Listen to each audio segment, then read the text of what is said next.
trauma, a true emergency. This video concerns about the service delivery in ocular trauma.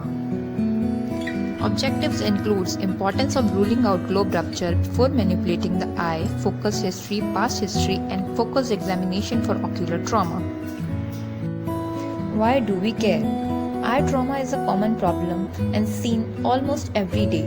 Accurate assessment and management needed to prevent permanent vision loss. For any trauma patient, AVC should be performed to confirm that the patient is stable. After confirming AVC, first crucial sign is to confirm open globe rupture.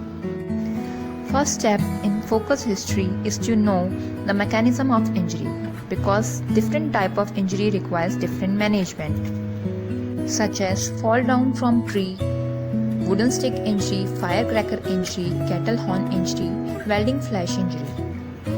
Timing of injury is important in how we approach in management. Look for the associated symptoms such as diplopia, vision loss, etc. Relevant past ocular history is asked from the patient. Then a focused examination is performed under slit lamp. Next comes the examination of visual acuity, visual field, pupillary response, and extraocular movements. Visual acuity is assessed with Snellen's chart. If patient cannot see, then finger counting and light perception is checked. Normal pupil is equal, round, and reactive to light.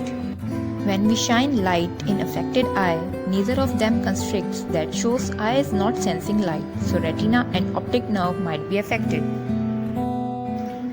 For retina in blunt trauma, this will be concerning to retinal detachment, which is confirmed by USG.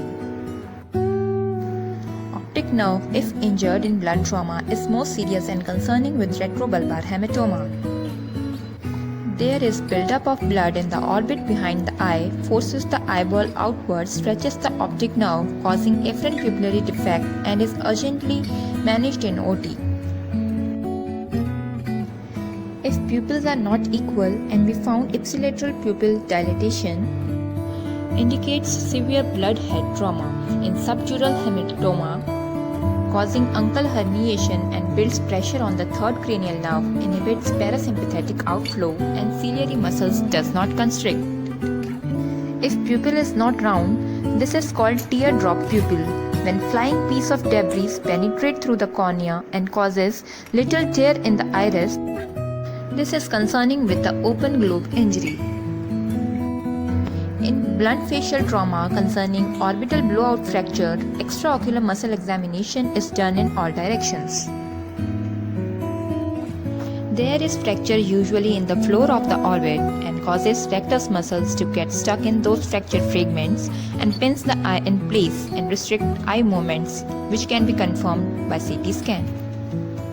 For rest of the structures, we look for lid, conjunctiva, cornea, sclera, iris, pupil. Fluorescence staining is performed to assess corneal integrity. Most common findings seen in cornea following trauma is corneal abrasion leading to fluorescent uptake.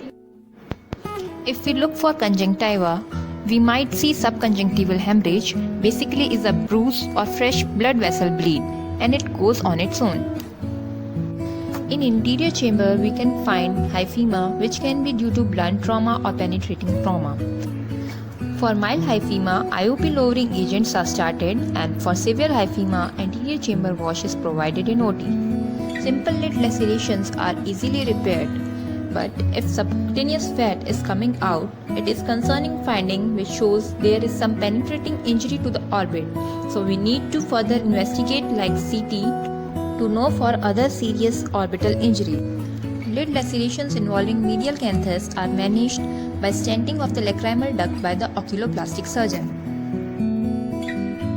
Serial test is done to assess open globe injury, in which fluorescent strip is applied to the suspected area, which normally appears green under cobalt blue light.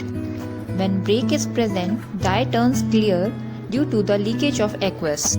What we look in ocular emergency are retrobulbar hematoma, any signs of open globe such as teardrop pupil, positive Seddal's test, and low intraocular pressure. Open globe injuries requiring surgical management is provided under aseptic conditions in operation theatre. Pediatric ocular traumas are managed under general anesthesia in operation theatre. Injury details are filled in injury forms for all ocular trauma cases, which provides details regarding injuries such as date and time, object of injury, type of injury according to PET's classification and OTS score. All injury patients' data is also being uploaded on ISOT website, where site ID of Drashti Netralaya is IN05. Anterior segment photo documentation is recorded and saved for all trauma cases.